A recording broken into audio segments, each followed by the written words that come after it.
If you're a PCer, you're used to higher quality from third parties. So, it's different. It's like being in a shitty relationship. If you're used to people treating you like shit, like if you're used to bad treatment, then you're used to it. You're gonna get it all the time.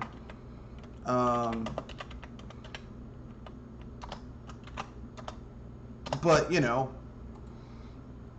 if someone normally treats you really well, when they start mistreating you, it's a shock. Whereas if you're like as a Nintendo gamer, when it comes to third parties, you're used to third parties treating you like shit. So you're not surprised when they do it. With PC, we tend to be well treated by and large. So when we are, given some bullshit, it's surprising. So, I mean, and Olivia Wilde's Italy. I feel sorry for some people, but that's just the way it is. If you're a Nintendo gamer prepared to be fucked over, you're either going to get fucked over from third parties, or you're going to get fucked over to a degree by Nintendo themselves, or you're going to get fucked over by the market in general. Just either way, you're just going to get fucked over. The only time where it paid off to be a Nintendo gamer and you weren't getting fucked over was during the 4th gen. Every gen after that, you, in some way, shape, or form, you have been fucked over. Okay? The 5th gen... Usually it's by third parties. You got fucked over by third parties and a severe lack of RPGs if you were a Nintendo gamer. The 6th gen, you got fucked over by third parties. Okay? The 7th gen, you got fucked over by third parties. Again. I was going to say, Red, that I'm already used to hearing this word again, that every gen from a certain gen onwards, there was always the third parties that was constantly effing us over. The 8th gen, you got fucked over by third parties. The 9th gen, once again, you're getting fucked over by third parties. I don't know where people don't understand this. Okay, and here, like the 9th gen is the first time that Nintendo themselves are also trying to kind of sort of fucking over some of their own fan base. Okay, so either way, you're getting fucked over. So that's just the way it is. Just deal with it. Okay, I'm like that dude. Hashtag deal with it. Hashtag deal with it. You're gonna get fucked over. It's just why I don't buy third parties. That's the thing. If all you buy are first and second party, you're gonna have a very small library. Unless you like rebuying shit that you had from last gen, which I don't, so I didn't. But I know a lot of people who were fervently anti Wii U. The Switch comes out and they buy shit that they would have had on the Wii U. I hate the Wii U. I hate the Wii U. New Super Mario Brothers, New Super Mario Party, New Super Mario Brothers Wii U Deluxe. Mario Kart 8. Mario Kart 8 is the best. Really? They're still selling Mario Kart 8. Because you do realize that functionally, aside from a mode that should have been in the base game any fucking way, it's the same game that was on the last system, right? So, a company selling you the same thing that you had last gen is fucking over their fan base. And look, this isn't a Nintendo thing. Sony did the same thing during the PS4 with The Last of Us. Okay, like this isn't a Nintendo only thing. It's just Nintendo's late to the party with it. But you can't say that. You can't say that's very pro-consumer when you're fucking charging people for shit that they already have. Again. So, it's not surprising that, that's still not as bad as what third parties are doing. Because, here's the thing. Mario Kart 8 added a lot of advances to the series. Now, I'm not a huge Mario Kart fan. I got into Mario Kart 8 because it was the only multiplayer racing game we had on the Switch. Um, and, you know, I mean, like I said, I was like, even when Mario Kart 64, which is when that series really took off, I was always more of a Diddy Kong Racing fan because I like the single player of that better. But, you know, to each his own. But, I mean, Mario Kart 8 was fine and dandy. I mean, I stand by this. The game would have been better. Mario Kart 8 would have been better if they had included the fucking multiplayer on the Wii U. But clearly, the Wii U was on its way out. It was floundering sales-wise. So they said, when we re-release this shit, we'll just include what should have been included when the shit to start with in the next thing. But, you know, and I know a lot of people who have a Wii U bought a Switch and got Mario Kart 8 because they were like, I want that multiplayer. I'm like, I'm not buying it on principle. Just like I've never bought Rayman Legends for the Wii U on principle. As a matter of fact, I never bought Rayman Legends. I got Rayman Legends for free. Well, I didn't get it for free. I got it at a prorated rate because I bought a bundle that had Rayman Legends with it. Like, I never actually bought Rayman Legends. Because just as like, oh, you gonna fuck me? Well, fuck you then. That's how I feel about it. You know, you're not gonna fucking take advantage of me for my money and fuck me over and think, oh, well, they're just gonna take it. Because what are they gonna do? Well, I can not spend my money with you. That's what I can do. You know, some people might go with it. Well, I want to play this game. I'm shit. You ain't gonna disrespect my money, okay? So I don't, you know, because you know I don't need to own certain games in order to have a gaming experience.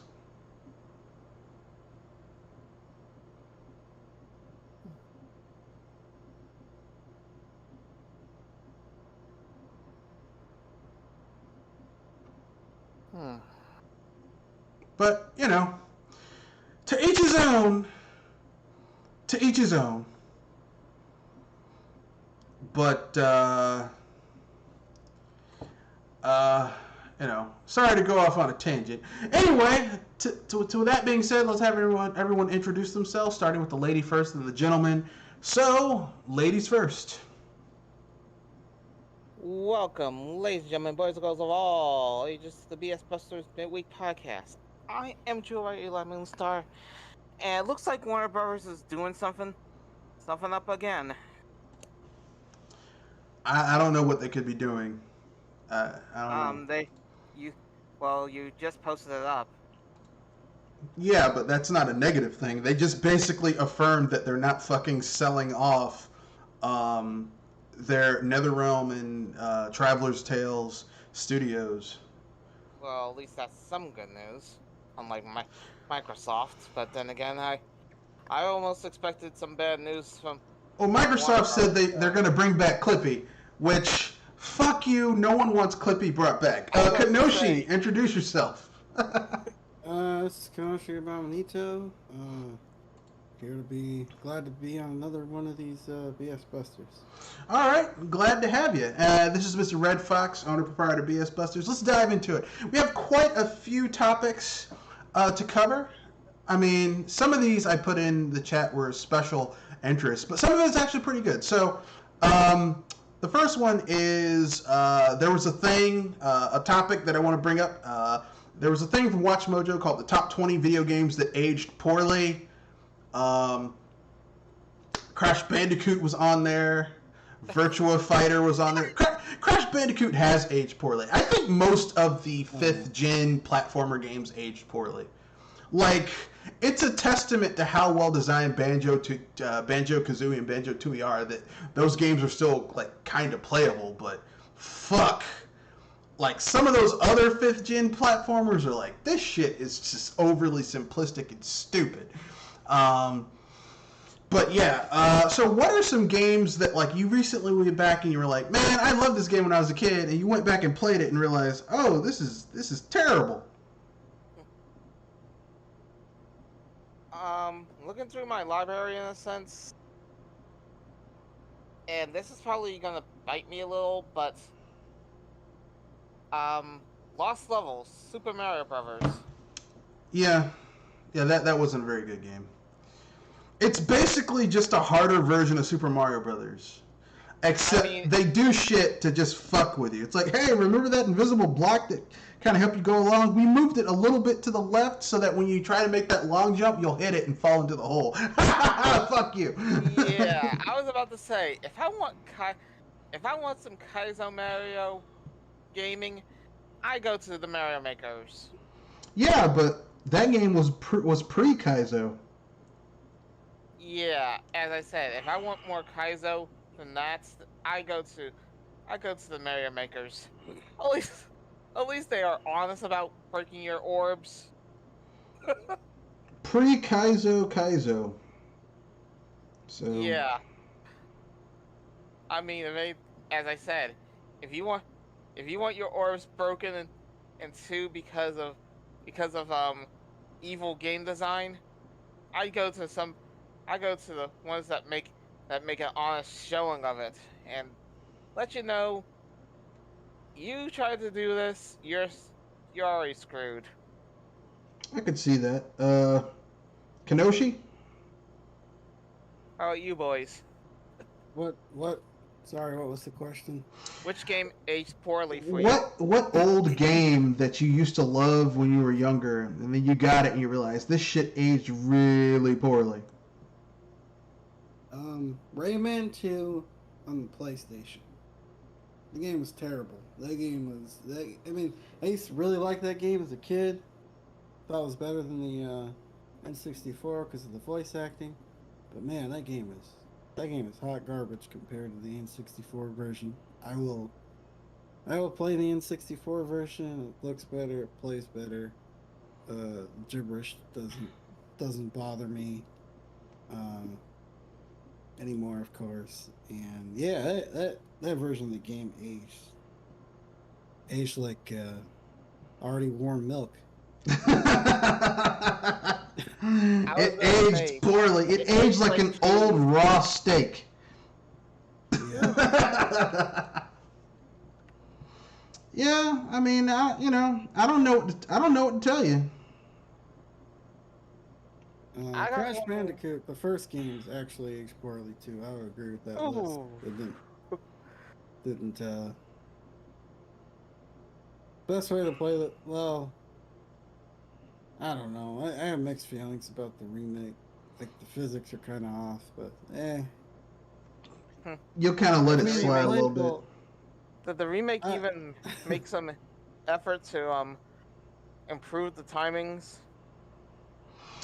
I mean, the problem with Crash Bandicoot, in my opinion, is that like you have to compare things to what they were supposed to, what they were competing against.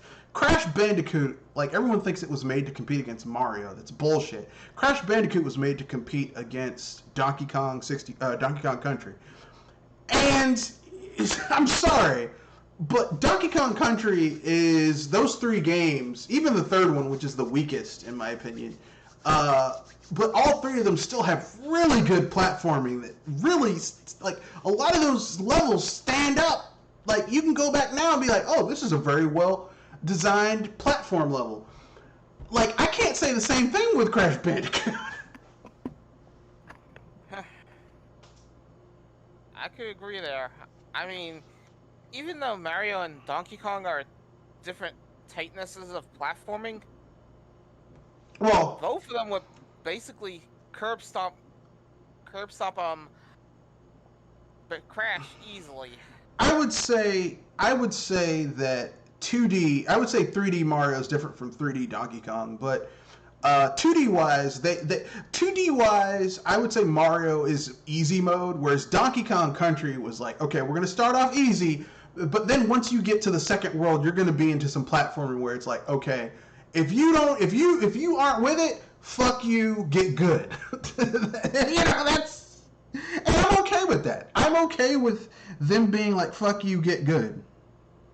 As I said, Donkey Kong and Mario could easily stomp Crash. But That's my own personal opinion. I would have to say the game that aged poorly for me,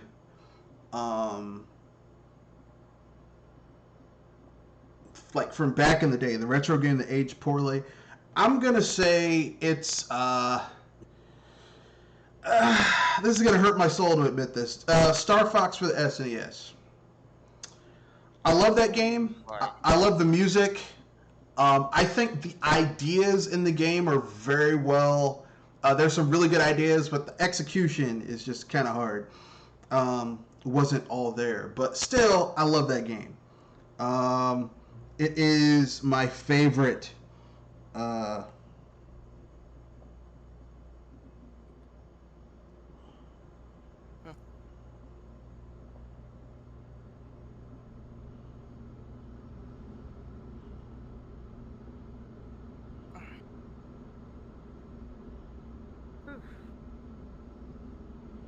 It's my personal favorite, but I could see why it didn't age well.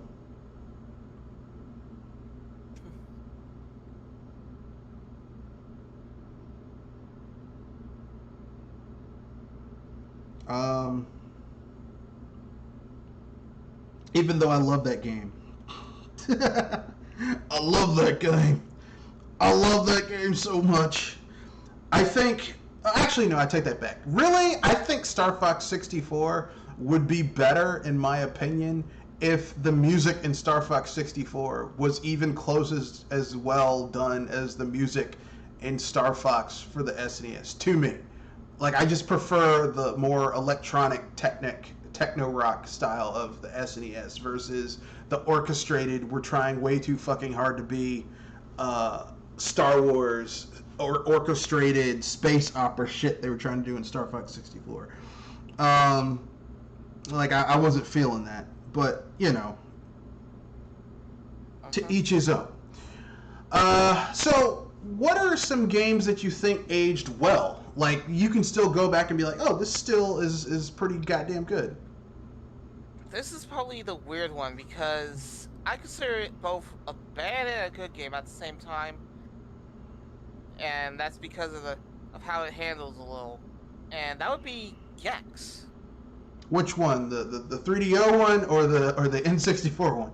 The one that was in 3D. The fifth the platform. 3DO. The 3DO. Okay, that's your opinion.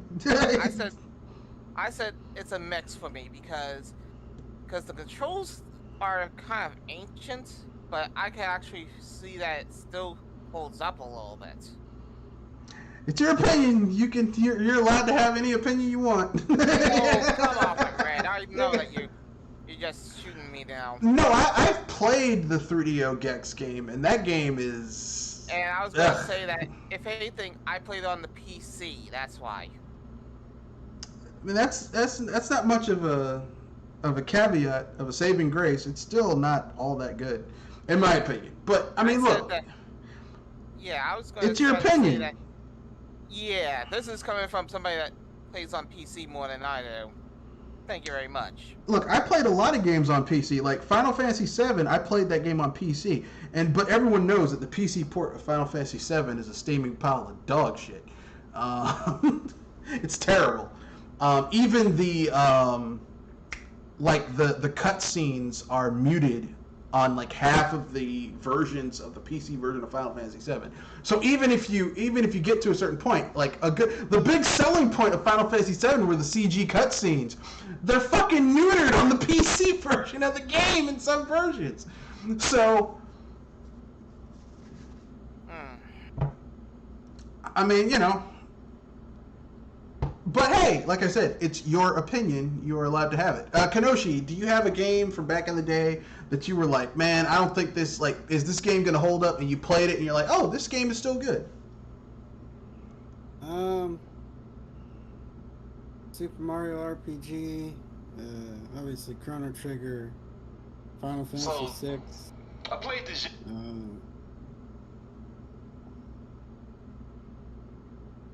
All right. See, for me, I'm gonna say the quintessential old school old school style game that still holds up, I'm gonna go Street Fighter 2. Any version of Street Fighter 2 still holds up today. The original, even if it's HD. the new challengers, HD. Street Fighter 2 is just really well made. Yeah, Street Fighter 2 is probably the best out of the Street Fighters. And the most. Well, it's the easiest to get into. Yeah, it's the easiest to get into. Yeah, I was about to say it's also the most re-released, but it's also the most easy to get into. I mean, yeah, but it's a legitimately good fighting game. Like, it's really well made. It's got like, it's not well balanced, but each character, like, they have characters that appeal to every type of A fighting game genre. well, a fighting style that a player would want to use. Like, you've got your fairly well balanced character Ryu and Ken. The Shadows. You've got area control technical characters like Dhalsim and Guile. You've got your rushers like Balrog, Sagat, Vega. You've got your defensive fighters like your E Hondas, your Zangiefs. You know, Not like only a grappler, but yeah. well, I mean, Zangief is defensive and, like, he doesn't really have a projectile, and he's basically like with Zangief, you essentially have to get in close in order to use any of his special abilities. Like, he doesn't have like something that can get him a move that can get him across the screen really quickly. So you have to play very defensively with that character. Consequently, Zangief has a fuck ton of health, so he's categorized as a defensive character. Yeah, I mean the only special energy move that he has is a backhand to help him with projectiles. Yeah, and they added that. They added that in later games. Like, he didn't even have that in Street Fighter 2. They got rid of his green hand in Street Fighter 5 for some dumbass reason. Yeah, well, that's the problem with Capcom. They keep on, like, tweaking their characters and shit, and it's like, come on, man. Like, he's known for the green. That's one of his iconic moves. Yeah, it's the only thing he has to defend against projectiles. Because in Street Fighter 2, if you knew your character, if you were facing Zangief and you knew your character's projectiles, you could fuck up Zangief without ever let him get close enough to use his grapples. And that was his whole thing. Like, if he couldn't use his grapples, Zangief was fucked. Okay? If he couldn't use his lariat, if he couldn't grab his suplex, hands on you, you basically had a win, right? I mean, if you could keep on chipping away at his health, yeah. I mean, the only character who could grapple, who could kind of go toe to toe grapple wise with well, there's two. There was E Honda and Blanca because he had his electric touch. So even if Zangief got close to him, it wasn't gonna do shit because he'd get electrocuted. But that's it. Like, if he got close enough, that was your ass. That was your ass. That was your ass. But anyway, so yeah, Street Fighter 2 is a game that's really aged well, because you can play the original version of Street Fighter 2, you can play any of the re-releases, and they're all pretty good. Street Fighter 2 is just that good. Let's keep it moving to the next topic. Psychonauts 2 will have an invincibility toggle. There you go. I mean, the game having training wheels, that doesn't bother me. I was going to make the joke People that get so ass hurt about that. Well, I think they are hurt because they don't want easy mode on. Well, I hate to break this to people, but anyone who played the original Psychonauts knows that until you start unlocking your psychic abilities in the game and you actually start, like, getting more health and shit, there's some parts of the camp that if you go, you will get your shit wrecked. Especially those pyrokinetic bears that can light your ass on fire. Those motherfuckers. Ugh. I was going to say that if you don't have... It's like going through a platformer. If you don't have the right power, be prepared to be locked out of some things later on in the game. Oh yeah, like shit would fuck you up in that game. It was insane how certain things in Psychonauts 2, like certain enemies in the overworld, not because when you went into people's minds, like the various mindscapes, like those were tailored to where you were in the story and in the game.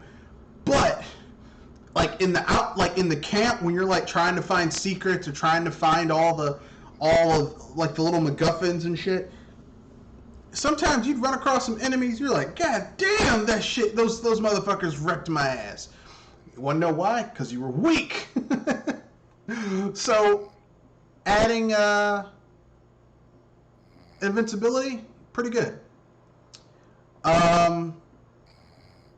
Next, GTA 2 inspired action game Glitch Pump hits early access. Now the reason I put this in here is because I just wanted to pose a question to you two about this, because I thought, get your thoughts on it. Are you like me in that you're tired of fucking early access games? Yeah, I am tired. Like, there are very few exceptions. Like, Crosscode and Hades. Crosscode and Hades are very, very, very, those are two exceptions. Two games I got on early access. Those games turned out to be fantastic. But most of the time,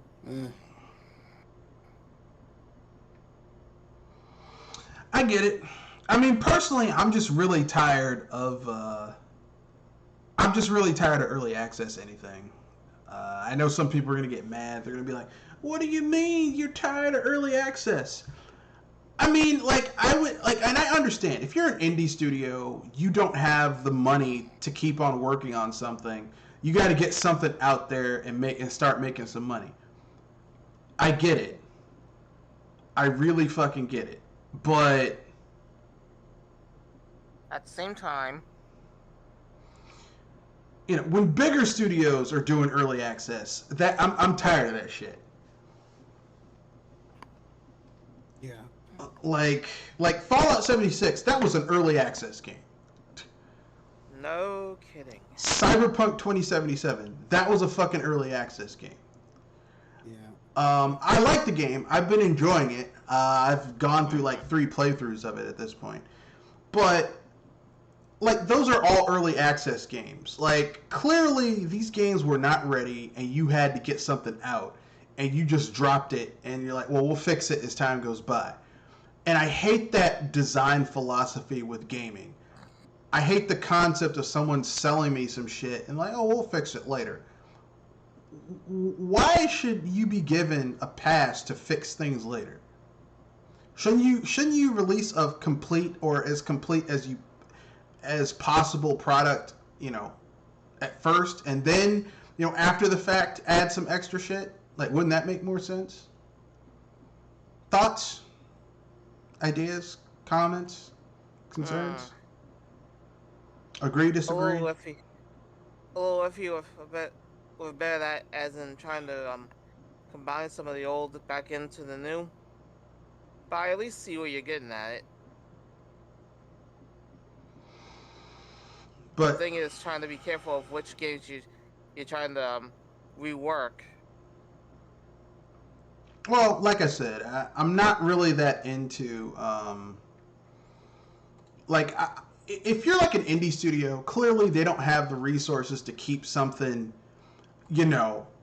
like if you're an indie studio and you're making a game, you clearly are probably not going to have like 5 years of money just just piled up to pay pay your developers to work on some shit for 5 years. So clearly, I can understand them not, having that, what they need in order to get shit done. But, it is what it is.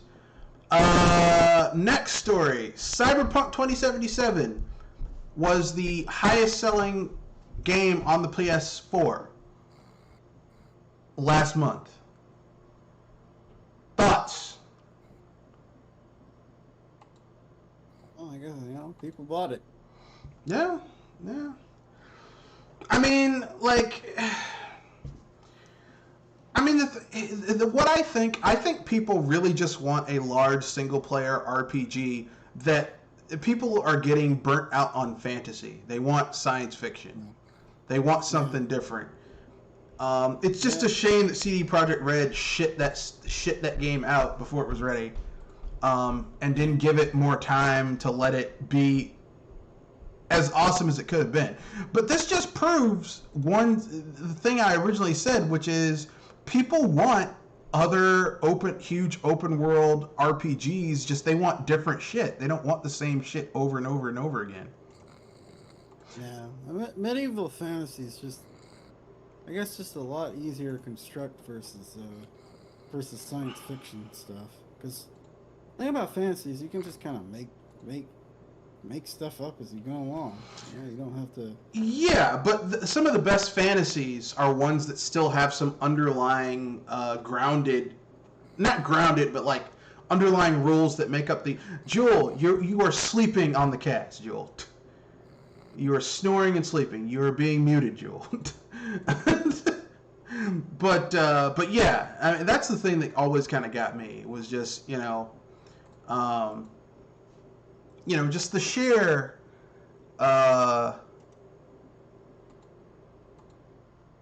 the sheer, like, people want different stuff, Yeah.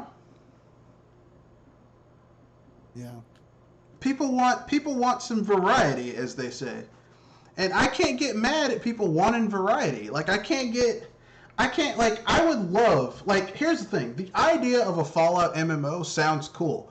The problem is that Bethesda was making it, and Bethesda didn't give a fuck about doing anything worthwhile or interesting.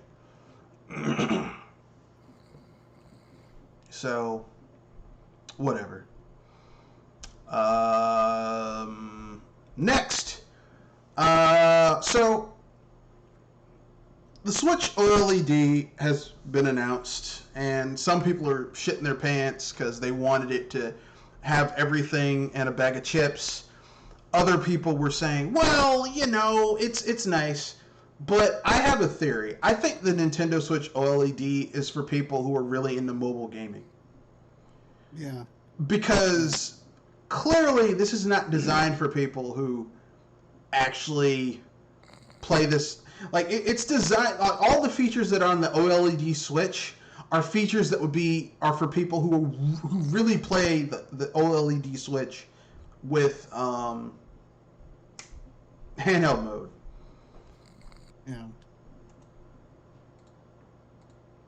And sadly, I don't really play the OLED Switch. I don't play the Switch in handheld mode. So for me, the OLED Switch is not is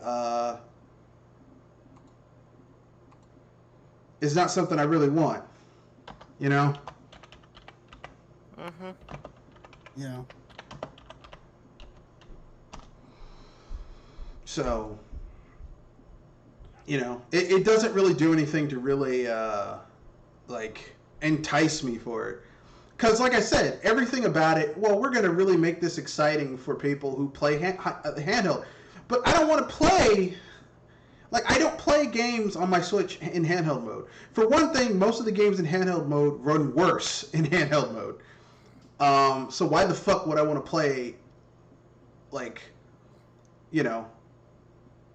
games in a shittier format just so that I can play it on the go? But that's just me. So we got some other news stories. Jewel, wake up. You are sleeping. I was basically listening to you guys. No, Jewel, you were sleeping. No, I wasn't. I was actually waiting. No, you were sleeping because I asked you several questions and you were just asleep. So we have... Yeah, you were sawing logs. So for those of you who are Bravely Default fans, I understand that everyone here is a Bravely Default fan to some degree. Square Enix has announced a new Bravely Default game. Yes, a new one. But it's for the mobile devices. I knew knew there was a catch there. What's going on there over in Japan? Do they just not like making console games anymore, or what? I don't know. Uh, I don't know, because Nintendo basically, with the Switch, Nintendo basically got a lot of those Vita developers to come on board to the Switch. Because for the Japanese audience, the Switch, like when Sony stopped supporting the Vita, the Switch took that niche in Japan, plus the 3DS niche, plus it's a home console for a lot of those people. So it's basically eating 3 niches in one market. So, like, literally, it costs them nothing. Because, I mean, like, here's the thing. If you want to put your game on the Switch, you don't have to worry about, okay, is this going to be for a handheld? Is this going to be for a home console? You get the benefits of both if you're a developer, and so you only need one development kit. So why the fuck are they, like not putting that shit on the Switch? I mean, did Bravely Default not sell very well on the Switch? Because, I mean, I didn't get it for the Switch. I was like, I don't know. I was going to get it, but I was like, I'm not feeling it. Still good. I heard, like, I was going to get it, but then I realized it still had that grindy-ass nature of the Bravely Default series. And I'm like, I would rather get that on PC where I can basically get, like level up my jobs really quickly, so then I'm not fucking having to grind like huge amounts of fights just to level up my job classes, because I'm a bastard. But that's my opinion. But anyway, so what are your guys' thoughts on Square Enix finally nutting up and doing a Bravely Default game, but it's for mobile only? Yes, no, maybe so. Why am I not surprised? No, I don't. I just, because I know during their E3, most of the games they were shown were mobile games. So it's just kind of like, are you guys not want to make console games anymore? Well, I mean, I think they do. I think that Square Enix is thinking mobile games are cheap and they want that recurrent revenue stream. Yeah. You know, they want a new revenue stream every time, all the time. Yeah, it's just like Ubisoft. Game development, for whatever reason, has gotten too expensive. So they want a game that they can put out only one time. And keep on charging people for it? Yeah. Because they can't keep their budgets under control. They're probably hiring way too many people. Or they got way too many positions that probably don't even... Normally, I would agree with you, except Ubisoft and Square Enix, like, you notice all these companies open their studios in places that give them huge tax write-offs. So, basically, for the first 3, 4, 5 years of those studios being opened, they're being paid just to be there. Like, the studio's being paid. They get, for hiring local talent, they get a tax write-off. For opening a studio, they get a tax write-off. Like, so really, they're not losing money. What this is just they want to be able to tell their investors, we have a recurrent revenue stream. They will keep on making money. You know, it's kind of with Microsoft with the xCloud and Game Pass. It is better for Microsoft to say, hey, we have people paying $15 a month every month for 12 months straight. So $15 a month. Let's see here. Pull out my calculator. I could do that in my head, but I don't feel like it. $15 a month. That's $180. That's 3 AAA games. So that's the equivalent of people who get Game Pass buying 3 AAA games minus tax every year.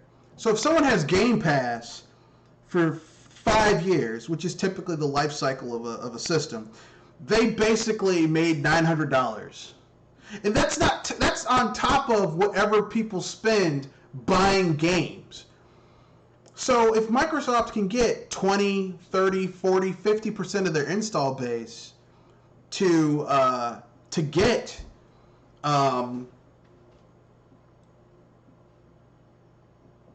this shit. They're in the money. You know? They are in the fucking money. And companies, these companies want to say, hey, we have a recurring revenue stream. You know, you're going to be making this much amount of money every year, year over year. It's a smart business move. It's fucked up, but it's smart. What can I say? I don't know. Hey, you guys like Smash Brothers? Yeah. I hear somebody trying to make another Smash Bros. Like game. They are, except it's called Nickelodeon All-Star Brawl. Now here's hoping this shit will be more Smash Brothers and less PlayStation All-Stars. I wait for the gameplay to show that. Well, I mean, they do have some gameplay. It actually looks pretty interesting. They have Mikey and Leonardo. They have Danny Phantom. Well, they have 2 of the turtles. They don't have the whole family, which I'm kind of weirded by. Although they might add more characters. They have some old Nickelodeon characters like Oblina from Real Monsters. They have Nigel Thornberry from the Wild Thornberries. They've got Powdered Toast Man from Ren and Stimpy, but no Ren or Stimpy. What? Yeah, it's weird. It's weird. I wasn't sure if I heard that right because Powdered Toast Man from Ren and Stimpy is a weird one. He's very obscure. Like, you'd have to be a major Ren and Stimpy fan to remember Powdered Toast Man. And I vaguely remember Powdered. I remember that guy. I would have preferred if they were going to add an obscure character, they should have went with the horse. The horse was like, "No, sir, I don't like it." They should have went with the horse. The horse is more interesting than Powdered Toast Man. Or Yaksmith, that weird yak that breaks into people's houses and shaves his at 5 o'clock shadow and leaves behind the phone. Like some weird shit like that. Or Log. That's weirder than what you put out. Or Log from Spumco, you know. You know, weird shit like that. Like, cause I used to watch Ren and Stimpy a lot. I liked it when it was on Nickelodeon. Then it went to Adult Swim, or was it like G4 or some shit like that? And it got really fucking weird because, you know, Bob Krasinski finally was like, yeah, fuck it. Ren and Stimpy are totally and completely gay. And Ren is the pitcher and Stimpy is the catcher, okay? I'm like, okay, yeah. I didn't need to know that. Some things are TMI, ladies and gentlemen. I mean, they kind of hinted at it. They kind of hinted at it back in the day, but like that second show that Bob Krasinski, I was like, Kilofluski, like that show was just like, God damn, dude, I don't know how to feel about this. You're going for the fences. Korflewski, yeah. I mean, like, okay, like, I always knew Ren and Stimpy was weird as fuck. Cause, I mean, Ren and Stimpy was always kind of weird as fuck, but it was just kind of like, this is too much. But anyway, so, there's no Ren and Stimpy. They have, like, Reptar, but not Tommy Pickles and Chucky and Phil and Lil. I'm like, cause, okay, Nickelodeon, like, okay. With the Godzilla of Rugrats. Like, here's the thing. Like, if there are 2 networks that have a decent stable of characters they could put in a Smash Brothers type knockoff, I would say Cartoon Network and Nickelodeon. And yet Nickelodeon's using some characters that I'm like, I don't even know who the fuck these people are. And I'm like, like the golden age of Nickelodeon when they had like their, you know, their Rocko's Modern Life, their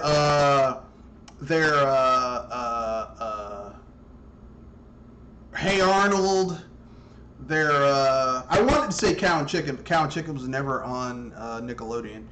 Their Doug, even though I hated Doug. You know. Doug was mostly the plain one in all this. The reason I didn't like Doug is because Doug Funny was kind of an asshole. And he had a crush on Carpenter's Dream Patty Mayonnaise. Patty Mayonnaise? Man, no one wants Patty Mayonnaise. She's flat as a board, built straight up and down. You're crazy, Doug. You're crazy. She's a straight up what? She's a carpenter's wet dream. She's flat as a board and built straight up and down, like a 2x4. Yeah, Patty Mayonnaise was just... If you're going to put a Doug character in the thing, you should put Pork Chop as Quail Dog. And that voice. Ugh. Yeah. Or Mr. Bone. He was evil. I liked Mr. Bone. Doug, funny! You're going to detention! Or Skeeter. Roger, who didn't know that his cat was a female cat. So when she had kittens, he didn't know what the fuck was going on. It's like, really? For a dude as bad as you are, you're an idiot. You can't tell that that's a female cat. Anyway. Oh, God. The only character that I liked in Doug was their neighbor. You know, how's it going, Douglas? I spent part of my retirement pension on this, Douglas. It was very expensive. That guy and his wife, who's always like, he's an asshole. Anyway, I don't really remember that show that much. Yeah, it was, compared to everything else that Nickelodeon had, it was very forgettable. Yeah. It's very forgettable. Yeah, to be honest with you, for me, the king of Nickelodeon cartoons back in the day, like the trifecta, the top 5, I would say it was Rugrats. I loved Rugrats. Rocko's Modern Life. Yeah. I never liked Cat Dog. I know some people like, I love Cat Dog. I thought Cat Dog was stupid as shit. I was gonna say, it wasn't great. Cat Dog was not terrible, but it wasn't the best. I mean, the whole show, at least higher than what they have now. The whole show was built around the concept of the in joke of, I wonder how this creature shits. That was the whole joke. Yeah. I mean, you're not wrong. But then there was Hey Arnold, which was fucking awesome. Hey Arnold was fucking awesome. I already said Rugrats. I make the joke that Hey Arnold is what Doug should be when it was awesome. Yeah, but then Nickelodeon sold Doug to Disney, and then it really went to shit. But yeah, yeah. Hey, Do you know why they did that? No, I don't. Not really. No, you have some insight on it, or are you just asking? No, I'm just asking. I was always curious about that. No, I guess they wanted money. They were like, okay, doesn't have enough people watching it. Maybe we can sell it to Disney and they'll do something with it. And Disney got it and just fucking, did nothing with it. Yeah, they made a movie or something that was...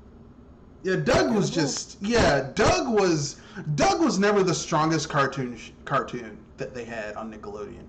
The other cartoon that they had, I'll tell you, it wasn't a cartoon, but I liked Action League Now. I was gonna make with the dolls. I thought it was Kablam. Yeah, with the Kablam, with Action League Now and the Adventures of Prometheus and Bob. Oh yeah. 20,000 years ago, an alien arrived on Earth to teach an alien how to do shit. And the joke is that the chimp, the ape, is smarter than the caveman. So and the chimp is always fucking up the Prometheus's experiments to teach the ape man to do better. It's hilarious. And then Action League Now, which was, they just used dolls, like action figures. Yeah, though, if anything, some of those action figures are kind of double entendres. Of course, they had the Naked Flesh, which was basically like a giant He-Man knockoff. He was, his big thing was that he was just naked. He was super strong and super naked. Then they had a Stinky Diver, who was like a G.I. Joe.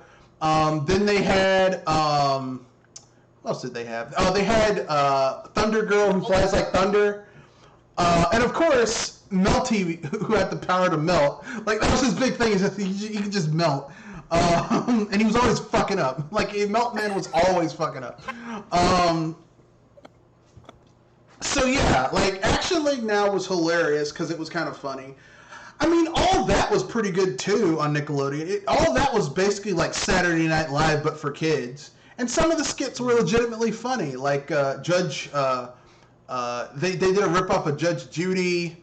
There's the one where Keenan teams up with Chef Randy teams up with a character from Chris Farley. It's like, you know, like, all that was legitimately funny until like the later season where all the kids aged out and they got new people that just really weren't as funny as the old cast. Kind of like how Disney Club went out. Well, I mean, that's like Saturday Night Live. Saturday Night Live has some runs where like they have some really talented people on there and all the shit's funny. And then they have some, and then those people, you know, they go on to do other things and they get some new people in, and maybe one or two on the cast are funny and everyone else is just kind of like, yeah. It kind of reminds Eventually, they just of replaced it in Living Color. Eventually, they replaced it with the Amanda Show, but yeah, that wasn't as, yeah. Well, and Living Color was on a short period of time, but it was pretty goddamn funny. Like, even the later shit was pretty goddamn funny. That's how I was thinking that somehow, hey, what was it? Kablam is kind of like in Living Color for kids. Not really, because Kablam was kind of ineffectual and like it was like, I mean, it was sort of edgy, but not really. Whereas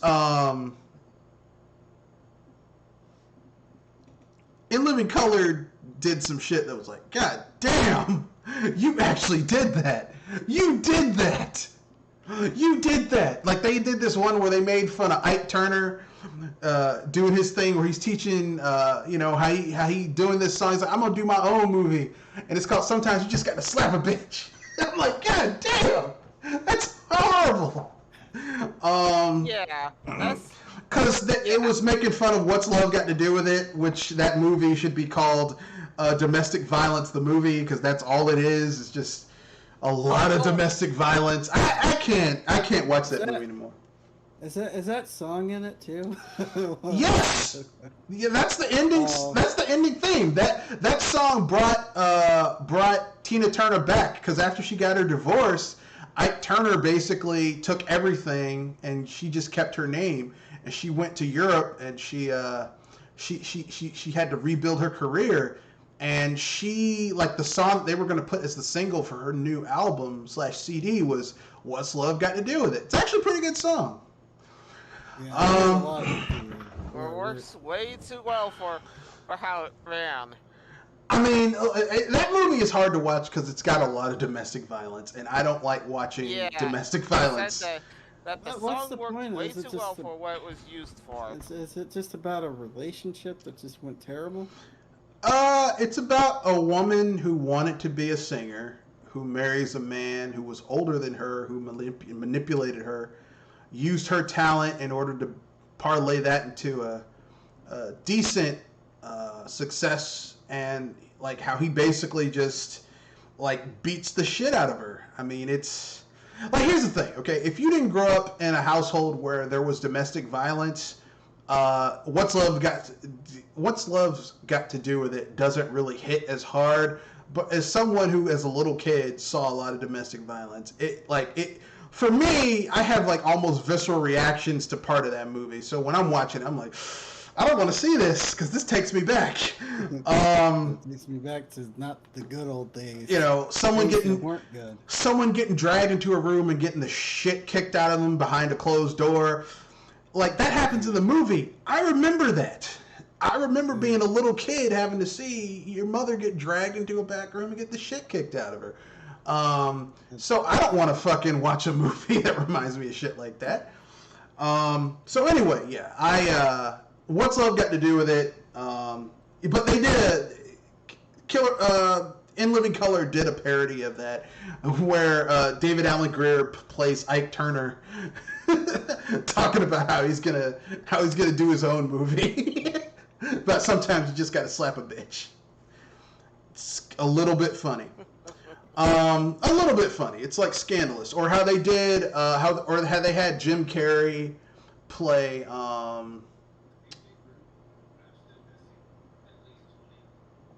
What was it called? Vanilla Ice, where he's like, black people write songs, and then I just dupe it. Yeah. Or Fire Marshal Bill, who was always blowing stuff up. It's like, hello, I'm Fire Marshal Bill. You see this? This is gonna burn you up. Be careful. And let me guess, he got surrounded.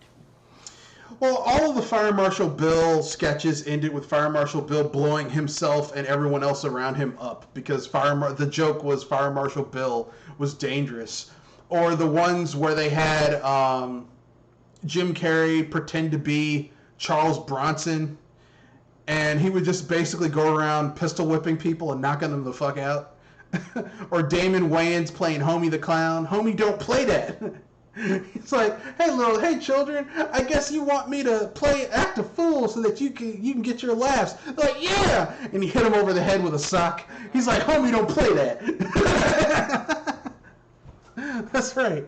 It's actually pretty funny. But anyway, yeah, In Living Color was pretty hilarious, and sadly, we'll never see another In Living Color because I don't know why. But anyway, that leads to our next topic, which is Cave acquires Toho project licensing rights. New game coming in 2022. Cave, the developer behind countless shoot-'em-ups, has announced that it has acquired the licensing rights to the Toho project IP. I don't know what the Toho project is. It's one of those bullet curtain games. Yeah, so I don't know.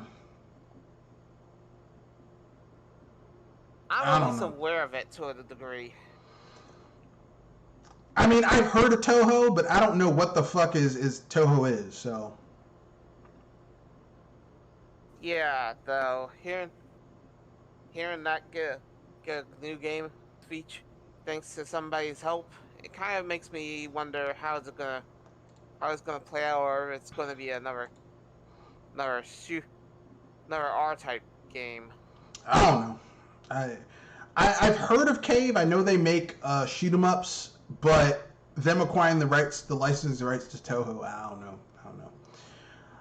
Yeah. Next thing, Microsoft is planning to bring back Clippy. Clippy. For those who don't know, if you were born around the 2000s or 1990s, there was this little assistant in Windows Word that was named Clippy. Or if you prefer, you could have changed his avatar to be something else. Yeah, you could get a puppy, you get a pencil, but the default was Clippy. That bastard. Yes. I hate Clippy. If Clippy were a person, I would beat his ass.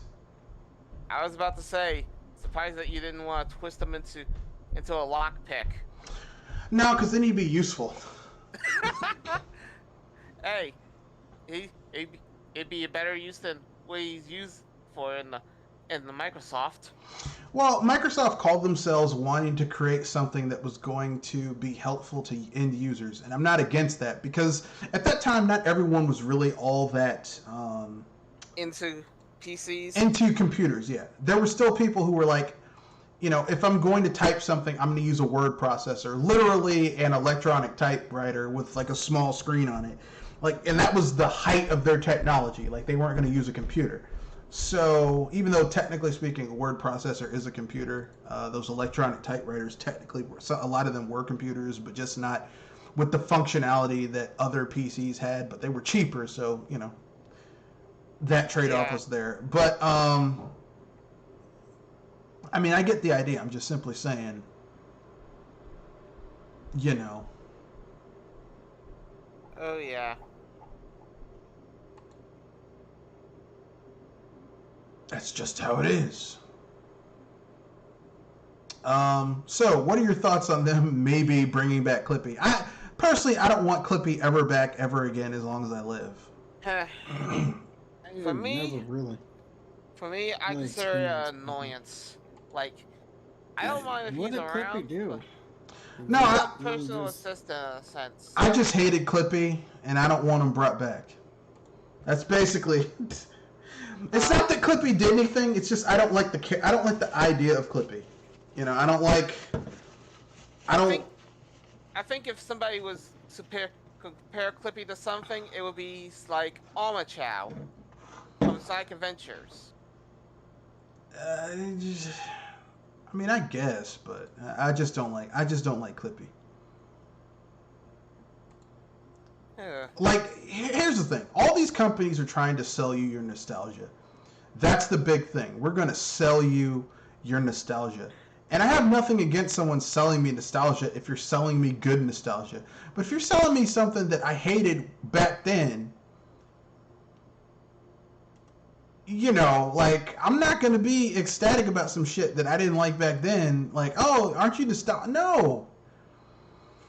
It's like it would be the equivalent of someone wanting to sell you a thing that, hey, you want to be, we're gonna sell you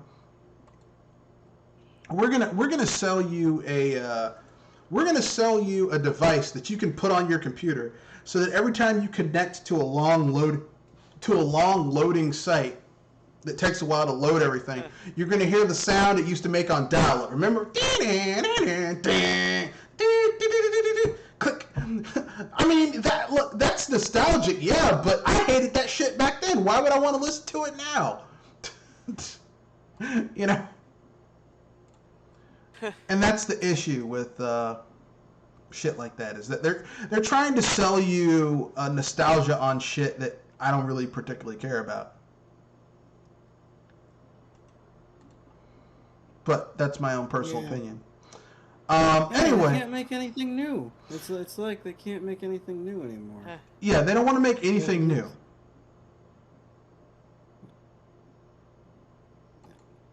They just want to keep on selling you, hey, remember this? Remember this?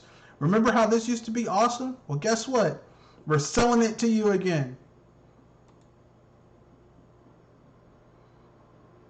You know, like I said, I'm not against you selling me my nostalgia, but at least let the shit be useful. Don't just sell me nostalgia just for nostalgia takes and have it be shit. Yeah. Which sadly a lot of stuff is. It's like, oh, we're selling you your nostalgia, but it's shit. Well, I mean, I said we were going to sell you nostalgia. We didn't tell you it was going to be good.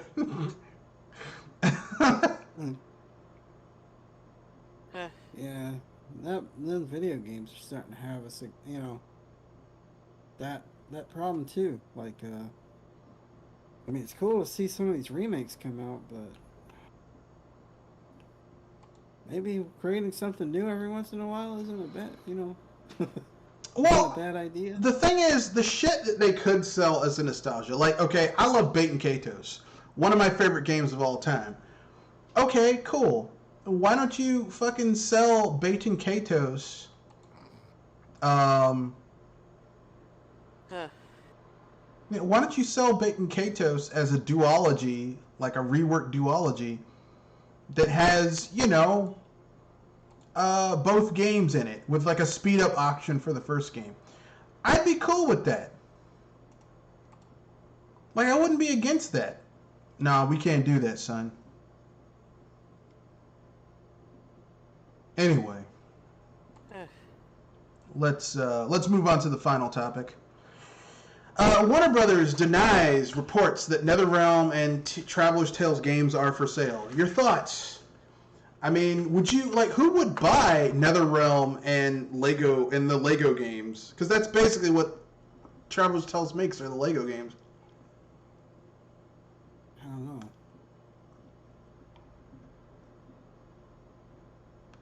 Yeah, I don't know. Is WB hurting for money or something? Or yeah, because when they merged with AT&T, They took on a lot of debt, and they haven't been able to get it down. They're over-leveraged, as they say. they're reaching, that's for sure. So...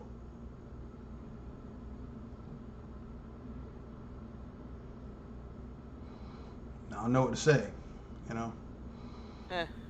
Sadly, that's just the way it is. I mean, personally, I feel sorry because, like, I don't want to see, because you know as soon as something gets sold off, people are going to lose their jobs and get fired. And I don't want to see people lose their jobs because, I mean, I don't really like NetherRealm Studios all that much. But I love the Lego games. Not all of them are great, but most of them, by and large, are decent. So... True. I don't want to see that franchise go down, go down the crapper. Yeah.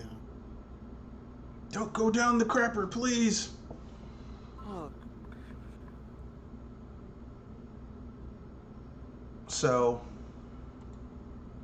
Didn't I hear a rumor about WB selling their game studio? Or Yeah. They a few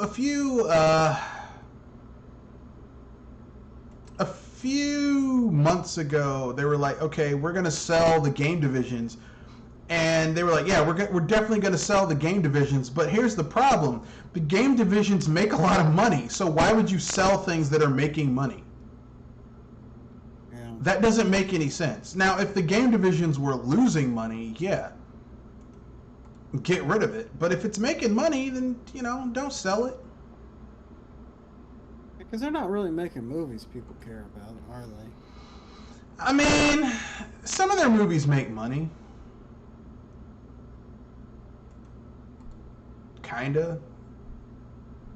I guess. I mean...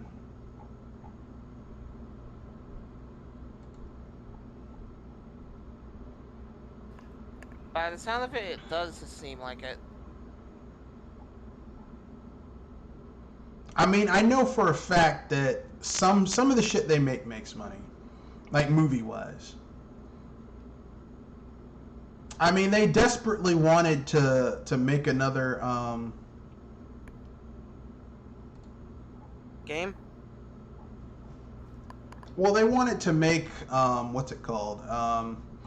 They desperately wanted to turn the DC movies into the Marvel movies, at least in terms of money, but it's like, you can't just throw some shit together and be like, well, it's going to be just as good as something that people spent a decade making, building.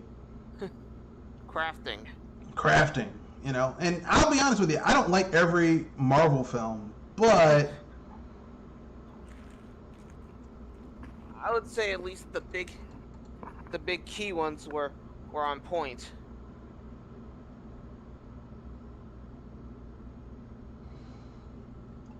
I mean, I'm not gonna... Here's what I'll say.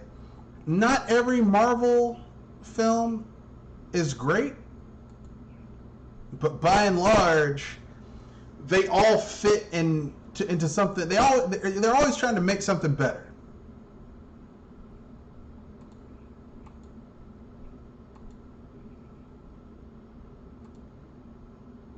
So, I'll give them props to that.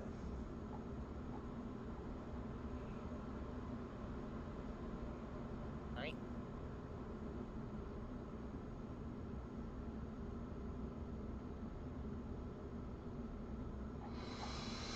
Anyway, I guess we can move on to the final topic, which is unpopular opinions. Who wants to go first?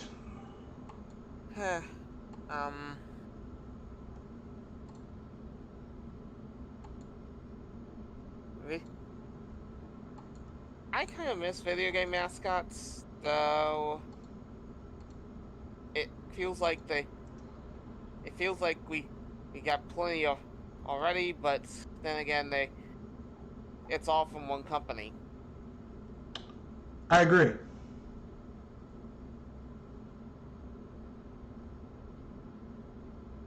Yeah. Kind of nice to see video game mascots again. The only Problem is, people... back in the- No, go ahead, Kenoshi. The problem is buddy in the 90s and even the early 2000s were just throwing anything at the wall.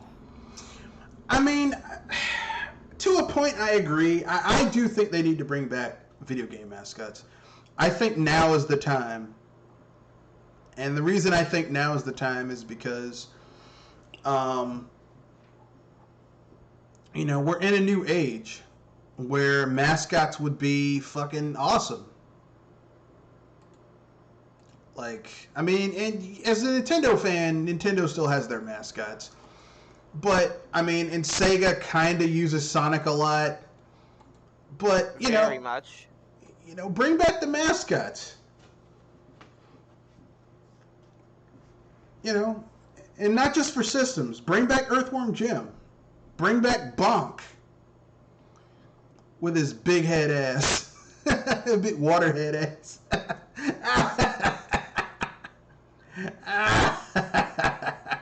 That big tank head motherfucker. Bring it back.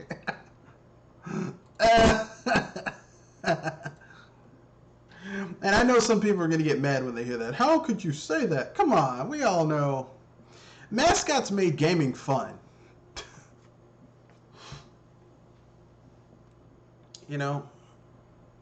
Shit, bring back Pac-Man. We haven't had a good Pac-Man game in a long time. Shit. Capcom, bring back Captain Commando. Or hell, even Mega Man. I know they did that Mega Man 11 game, but that game was kind of... It was lukewarm, basically. It was okay. Then again, I was going to say that most of the thunder, I think, of Mega Man 11 was stolen by somebody with a different number. I mean, I wouldn't say Mighty Number 9. I would say that Mega Man 11 was good, but I think at this point, like, Capcom should really do something to rehabilitate Mega Man's legacy. Like, yeah, re-release. I mean, like they tried with the. They had several canceled projects. Well, I'm not talking about the canceled projects. They tried to rehabilitate Mega Man with like the Rockman games. So Mega Man's 1 through 8. Yeah, 1 through 8, which didn't include 9 and 10, which is weird. And then they did like the Mega Man X collection, which, I mean, to be fair, all you need are the first 3 Mega Man X's. The other ones are just too much. I'm sorry, they're too much going on here. Up until Mega Man 6, I could argue on. No, to me, Mega Man X was at its best when it was like on 16-bit consoles, and then when they jumped to the PlayStation, it just got to be too much. They were trying to do too much with a Mega Man X game. I would say that when they tried to go 3D, it was too much. No, because even the 2D games, they were trying to do too much. They were like, okay, we're gonna have like 3 different playable characters, and you're gonna be able to rescue characters around here. That the 3 playable characters didn't happen until the 3D sections. Yeah, but even before that, they were like, okay, we're gonna have 2 different playable characters, and we're gonna have like different power-up schemes, and we're gonna like have all this weird shit going on. And I'm like, look, this is too much. I could agree with you on some of that because, seriously, having Zero be the one that you have to use fighting game moves in order to perform his tricks. Yeah, it was too much. It was like too much going on. Like really, for the 16-bit systems where it was just basically like a better version of the original Mega Man, that's all you needed. And then they're like, okay, we can do all this. I'm like, okay, that's doing too much. I would love for there to be a collection of the Mega Man Battle Network games and Star Force. Do a collection of those, and then do like a new 3D open world, like Mega Man Legends style Mega Man. I'd be cool with that. Like, do Mega Man Legends 1 and 2, and then finish off the trilogy. Finally finish off the fucking trilogy. Because, I mean, I don't want to leave Mega Man Volnut on the moon. Which is what they did. Say, he's still on the moon, and there's no 3. This is like Valve kind of terrible. Yeah, it's close to Valve levels of bad. So I'm just saying they could do better. But that's my own personal opinion. Kenoshi, do you have an unpopular opinion you want to share before we wrap things up? No, not this week. All right. I guess it's up to me.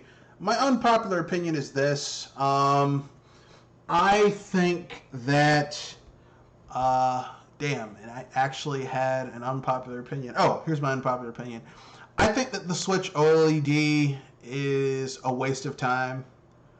I mean, I understand what Nintendo's doing. They're basically doing the philosophy. Well, the philosophy behind it is for those people who still haven't jumped on board with the Switch because they're like, I want something a little bit better for a decent price point. It's great for them.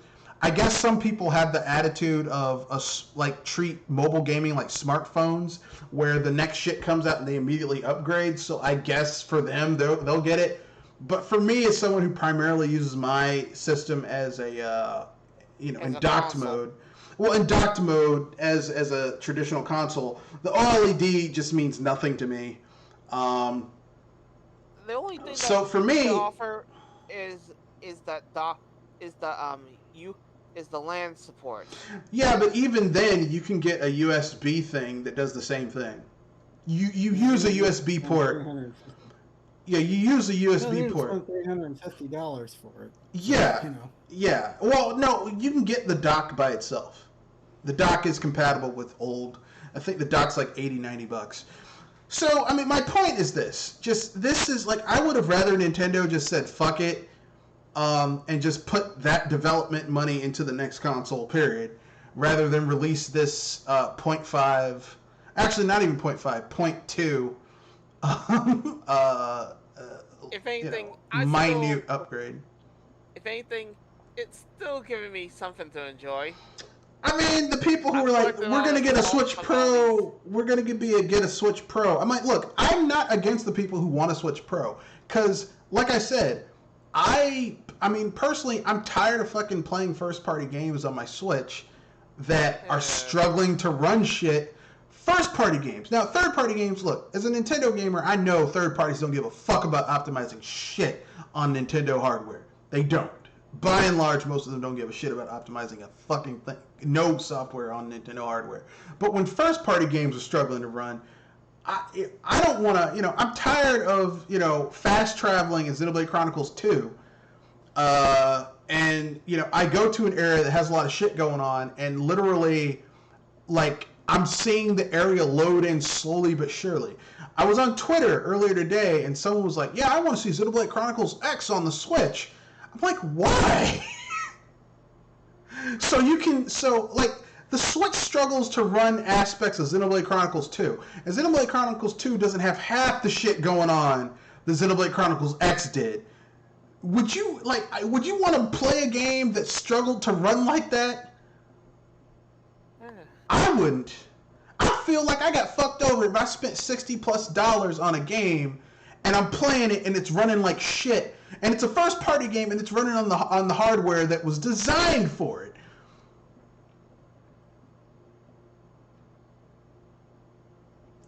That's the equivalent of buying a toaster that can't make toast, or makes toast very poorly. For the people who are like, we're going to see a Switch Pro. I mean, look, Nintendo is not going to release new hardware, because why should they? Because people are going to buy the system anyway. As far as the OLED Switch, I mean, for those of you on board, I mean, I'm glad you got something. But as for me, I'll look forward to Nintendo's next hardware. It's probably going to be backwards compatible with the Switch. I'm definitely going to get it because I get every Nintendo home console. Here's hoping that the software runs a little bit better on the new hardware in the future, the next Nintendo gaming device. That's my unpopular opinion. Anything else you guys want to bring before we wrap things up? We're ending early tonight.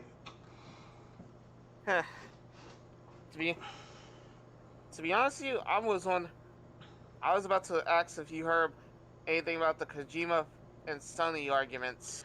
Well, the argument is that Kojima doesn't want the he doesn't want the re-release of Death Stranding to be called the director's cut. And that's it. He just doesn't want it to be called director's cut.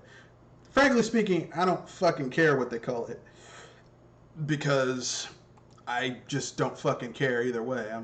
Yeah, that's the thing. I was wondering what the heck is going on with this. I mean, it's Kojima. Kojima's a fucking diva, so you know. And considering that he was with Konami and Sony, that's what I was wondering, because what the heck can he get into that can make some headaches? Well, Kojima's a diva, and like all divas, Kojima is you know, Prideful.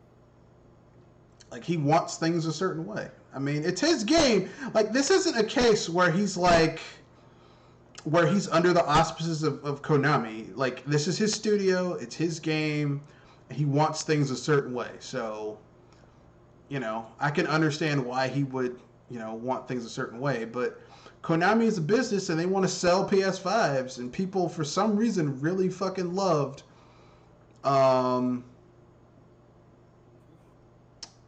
Death Stranding. So, even though I don't think that game sold nearly as well as people think, but whatever. So, At least I was wondering, because I was trying to figure out what the heck was going on with them. he was just like, I don't know, he's just whining and shit. But, I mean, it's his shit. He can do whatever he wants to. He can be like, look, man, don't call it that. Okay, it's your shit. You can call it whatever you want to. I mean, I'm not interested in Hideo Kojima or his games. His latest games, the games he's been using. I'm not really all that into them. So I know some people are going to be like, but I like insert thing here, but it doesn't really do anything for me. I was gonna say the other one would be the Metal Gear series. I mean, I'm not really into the Metal Gear series. My favorite Kojima series, believe it or not, is not really a series. I like Police Knots and Snatcher. Especially Snatcher SD, which is like a Snatcher RPG. It's like actually really fucking good. So yeah, there's certain Kojima games I do like, but I don't like the shit that he does now. Like, so anyway, that's my opinion. Anything else you guys want to talk about before we wrap things up? Nothing? All right. Let's. I at least I shortened the time a little, so. Yeah, we got finished early. So anything you guys want to pimp out before we wrap things up? Needs, wants, desires, Monet. Nothing? All right. That's the end of the podcast. Remember, rate, comment, share, subscribe, and Hype responsibly for the stars. That's right. Good night. Sleep tight. Don't let the bed bugs bite. And stay cool, because this heat wave ain't no joke.